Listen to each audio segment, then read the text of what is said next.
Hello again, everyone. This is Adam Neary of Playhouse 22. Today I'm with Christian Confalone, the director of Sylvia here at the theater. Thank you for joining us. Of course. Now tell us about what's Sylvia about. So Sylvia was a play written in the 90s with Sarah Jessica Parker as the original Sylvia. And essentially it's a play about this couple who has sent their last couple kids off to college, have now moved to the city, and are kind of looking for their place in now post-parental life. And Greg finds a dog in the park and just gets really attached to this dog. And what's nice or interesting about the play is that the dog is actually played by a person. And so it's a just comedy hijinks of this relationship with the dog and how it kind of creates a rift between these two people and kind of just how they move through their lives post, not knowing what to do without kids in the house. So yeah. Now tell us about the characters. Sure. So Greg is kind of looking for his kind of overall place in the world, works but doesn't really love his job, and finds Sylvia in the park, and that kind of reignites his fervor for life and wanting to do new things and learn new things, while his wife Kate is looking for a life in the educational system and is a teacher and trying to affect change that way, and is very fulfilled in that, but doesn't really love what Sylvia is creating, the rift that Sylvia is creating in their relationship. And of course, Sylvia, the dog, is just a standard dog that just, wants attention, is taught to do tricks, just wants to just run around the house, eat everything, and just, be a typical puppy, essentially. And then we have two recurring characters that, we have Tom, and then we have Leslie and Phyllis, so three, but usually is only played by one actor, but this time we split it. Just to one actor opportunity-wise, and also less memorization and other things within the text that I didn't feel worked. And so Phyllis is Kate's friend, while Leslie is the therapist at the end. And then Tom is a man who has a dog that Greg meets in the park and just kind of hits it off with, and they have very interesting conversations while they watch their dogs play in the park. So you said that Sylvia is played by a human. Yes. What's it like to direct a human to play a dog?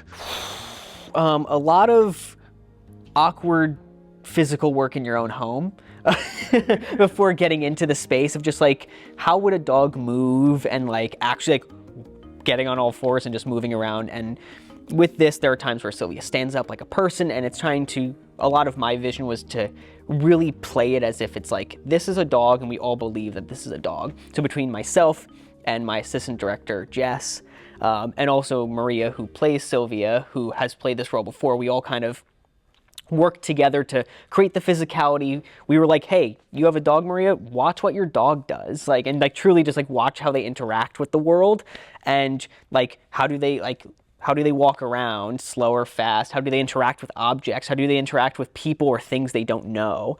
And just a lot of just experimentation of me sitting on the floor and how do I move? How do I jump on this thing if I'm on all fours?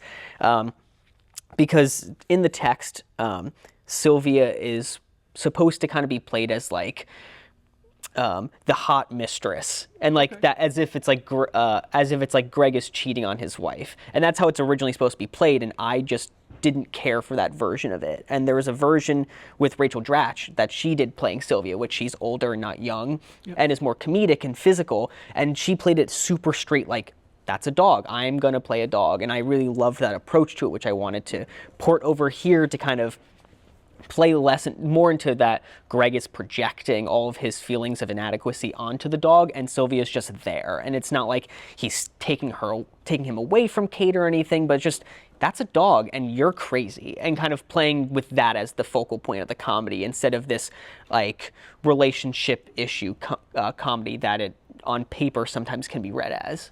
That's interesting. Now, you're working in a black box space here. Mm-hmm. How is it like to try to create this space and work within your vision? Sure.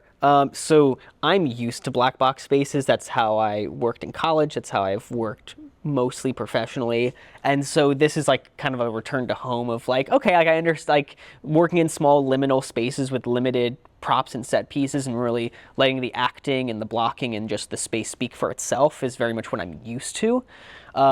So it really comes down to audience orientation, of trying to play with, a space can be configured any which way, and trying to make it both interesting and not just a proscenium stage popped onto a more intimate space. And especially with Sylvia is kind of the fun part of, she kind of breaks the fourth wall sometimes, has this more physical comedy aspect. And so, like, there will be moments where she might just sniff someone in the front row and just like kind of gets, because it's so close to the action of just letting that fuel the actors instead of just being audiences over there, play to each other. The audience are in part of the show itself and are part of that experience. So yeah, it just kind of creates a nice, more intimate vibe. And with the show really taking place in one room, besides the small other locations that are kind of separate, it kind of gives this homey feel included with the audience as well, not just for the actors. That's exciting. I'm looking forward to seeing it that way. Now, what do you want the audience to get out of this? I think for this, I just want the audience to just enjoy themselves. It's a 2-hour show just to kind of laugh at the hijinks and just kind of enjoy a classical physical comedy show. And I guess it has its very serious moments and very much messages to pull from, but I think at the end of the day, this is very much theater for entertainment, and should be taken as such, of just nice, lighthearted, comedic fun that just, you don't have to think too hard and just enjoy watching someone walk around as a dog, and just the quippy, fast dialogue that the script is written with, that I think is the strength of it. So yeah. Well, I'm looking forward to it. Sylvia is playing at Playhouse 22, February 7th through the 16th. Performances are Fridays and Saturdays at 8 p.m., Sundays at 2 p.m. Tickets are available at our website at playhouse22.org or 732-254-3939. Thank you for joining us. Good luck with the show. Looking forward to seeing it. Thank you.